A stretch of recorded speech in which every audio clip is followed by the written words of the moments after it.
Jamaah sholat subuh Ramadan rahmati Allah. Puji syukur selalu kita panjatkan kehadirat Allah Subhanahu wa taala yang telah memberikan rahmat, taufik serta hidayah kepada kita semua, sehingga dengan seluruh nikmat-nikmatnya dan rahmatnya kita masih diberi kesempatan Allah Subhanahu wa taala hadir bersama di Masjid Al-Hidayah dalam rangka melaksanakan sholat subuh berjamaah. Salawat serta salam juga selalu kita tujukan kepada baginda Rasul Nabi Muhammad SAW beserta keluarga, sahabat dan tentunya kepada para pengikutnya yang taat melaksanakan ajarannya hingga akhir zaman. Jamaah rahmati Allah, di dalam hadis Rasulullah SAW mengatakan di dalam sabdanya, al jannatu mustaqatun ila arba'ati nafarin. Surga itu merindukan 4 golongan manusia. Yang pertama, kata Nabi, talil Quran, artinya golongan orang-orang yang suka membaca Al-Quran. Yang kedua, wahafizil lisan, orang yang suka menjaga mulutnya, menjaga ucapannya. Yang ketiga, wa mut'imil ji'an, orang yang suka memberi makan kepada orang yang lapar.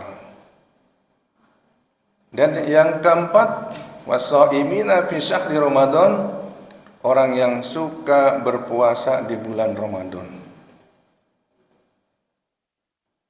Di dalam hadis tersebut ada 2 ibadah. Yang satu muqayyad, yang satu mutlaqah. Yang termaksud ibadah muqayyad adalah puasa di bulan Ramadan. Kenapa dikatakan muqayyad? Terikat waktunya dan juga jumlahnya. Adanya setahun sekali, 1 bulan, dan hitungannya mengikuti bulan, kadang 29, kadang 30. Kemudian di dalam Ramadan juga ada ibadah muqayyad yang terikat, yaitu membayar zakat wajib. Ini pun termasuk muqayyad, terikat karena jumlahnya tertentu. Waktunya di dalam bulan suci Ramadan dan jumlahnya terikat 3,5 liter. Jadi panitia nih ya, terutama kalau ada jamaah misalkan berfitrah 1 karung, nggak apa-apa, terima. Tapi yang wajibnya tetap 3,5 liter, yang lebihnya adalah sedekah. Atau uang misalkan dia 45.000, dia kasih 100.000, alhamdulillah, berarti sisanya itu adalah sedekah. Yang penting jangan disulap si marak ya. Sudah itu bisa buat ke masjid, bisa juga atau digabungkan, nggak apa-apa. Yang penting jangan sisanya dikantongin, atau nantinya mendustakan buat kita. Kadang ada temen gitu ya, kita mau ngajar nih gitu kan, sisanya gitu. Kemudian kenapa dikatakan tidak terikat? Ini mutlaqah. Jadi membaca Al-Quran, menjaga mulut, memberi makan orang yang lapar, ini termasuk mutlaqah, ibadah yang tidak terikat. Kenapa? Karena kapan saja memberikannya dan melakukannya. Misalkan kita membaca Al-Quran kapan saja dan di mana saja, apalagi sekarang adanya HP. Mungkin kita nggak perlu batal di dalam mobil, pengen lihat bacaan kita, bisa, nggak perlu lagi megang mushaf daripada Al-Quran. Kalau zaman dulu kalau kita ingin baca Al-Quran, kita harus ke masjid atau ke rumah, wudhu dulu cari Al-Quran. Sekarang tidak.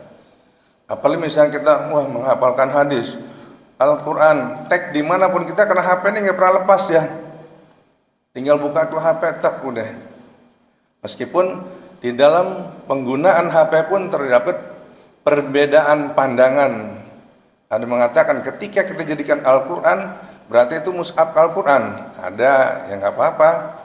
Ini pendapat ya, itu yang namanya fikih. Yang mengatakan nggak apa-apa, orang itu bukan mushaf Al-Quran. Ya nggak apa-apa, sama aja ya. Jadi sama-sama tidak dosa. Kemudian membaca Al-Quran Tiap hari kita siang malam, pagi sore, apalagi di bulan Ramadan yang pahalanya satu huruf itu 10 kebajikan. Misalkan alif lam mim 3 huruf kali 10 sudah mendapatkan 30 pahala kebajikan. Bagaimana kalau kita membaca satu daripada Al-Quran yang jumlahnya 14 surah sebanyak 30 juz? Bisa bayangkan berapa pahalanya. Namun kalau Al-Quran itu semua dijadikan sebagai pendapatan pahala, saya yakin semua bapak-bapak, ibu-ibu jamaah nih, dari muda kita baca Al-Quran, pahalanya sudah menggunung, mungkin bergunung-gunung ya pahalanya. Akan tetapi jika tidak disertai ingin mengetahui isi daripada Al-Quran, semua menjadi sia-sia di sisi Allah Subhanahu wa Ta'ala. Kenapa? Karena kata Allah di dalam surat Al-A'raf ayat 179, Allah berfirman, Bismillahirrahmanirrahim, walaqad zara'na li jahannama katsiran minal jinni wal insi lahum qulubul la yafqahuna biha walahum a'yunul la yubsiruna biha walahum azanul la yusminuna biha ulaika kal an'ami bal hum adallu ulaika humul ghafilun. Kata Allah, walaqad zarra'na li jahannama katsiran minal jinni wal insi, dan sungguh kami isi neraka jahanam itu kebanyakan dari bangsa jin dan manusia. Kenapa? Yang pertama kata Allah, lahum qulubul la yafqahuna biha. Mereka mempunyai hati akan tetapi tidak dipergunakan untuk memahami ayat-ayat Allah. Jadi sekalipun kita baca Al-Quran tiap hari pagi dan sore menggunung, kalau kita tidak mau tahu, ingin mengetahui isi daripada Al-Quran, maka tidak ada artinya, sia-sia Allah Subhanahu wa Ta'ala.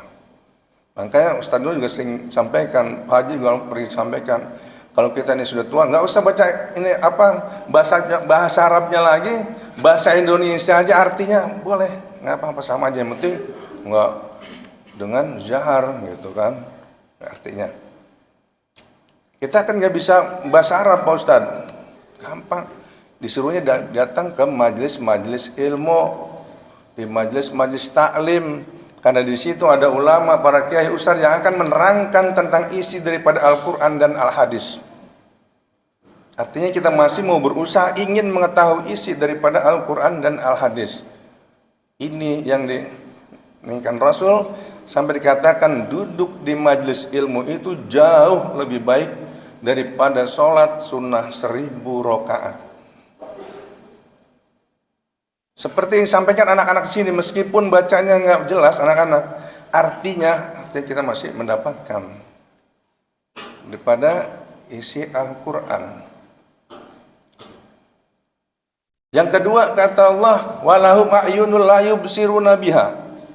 Mereka mempunyai mata akan tetapi tidak dipergunakan untuk melihat tanda-tanda kekuasaan Allah. Melihat tanda kekuasaan Allah, bagaimana langit dibentangkan, bagaimana begitu indahnya alam pegunungan, pantai yang indah disertai gelombang yang sangat indah. Akan tetapi mereka tidak memperhatikan bahwa semua itu adalah ada yang menciptakannya, Allah Subhanahu wa Ta'ala. Yang ketiga, walahum azanul la yasma'una biha. Mereka mempunyai telinga akan tetapi tidak dipergunakan untuk mendengarkan ayat-ayat Allah. Mereka lebih senang mendengarkan nyanyian-nyanyian setan, bisikan-bisikan setan dan sebagainya. Akan tetapi mereka enggan untuk mendengarkan ayat-ayat Allah.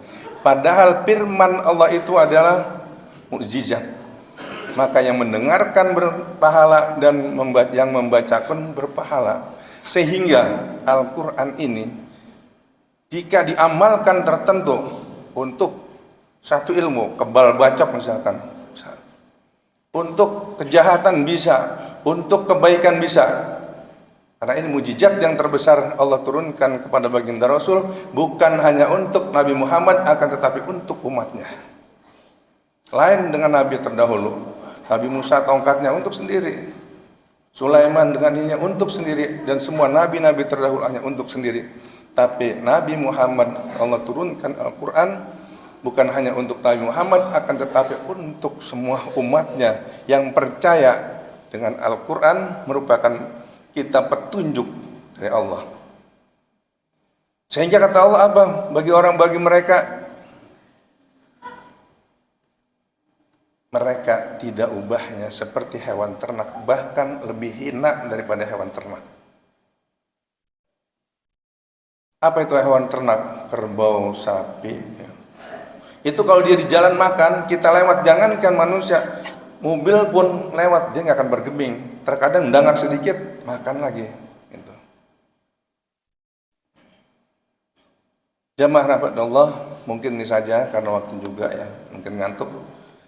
Mudah-mudahan insya Allah saya bisa sambung di waktu tempat saya bertemu kembali di atas mimbar ini.